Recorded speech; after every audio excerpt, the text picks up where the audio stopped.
This is a back titration to determine the concentration of calcium carbonate in limestone. You can either start with some calcium carbonate or you could grind up something like antacid tablets, something like Rennie, to see the purity of those. Accurately weigh 0.5 grams of calcium carbonate. This is some that I'd already prepared. Pipette 25 centimetres cubed of hydrochloric acid into a conical flask. Add the calcium carbonate to the acid. Remember to re-weigh the container afterwards in case there's any left. You then want to heat it gently to make sure it is all dissolved.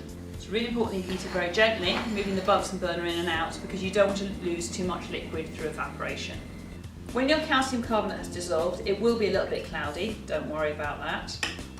Leave it to cool, and while it's cooling, add sodium hydroxide to the burette.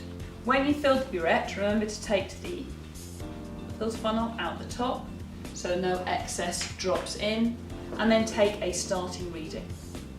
You then add a few drops of phenolphthalein to your calcium carbonate solution,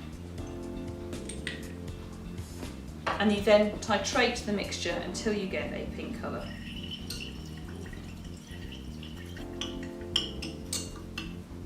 Take a note of the reading. You can then use that to calculate the concentration of the calcium carbonate.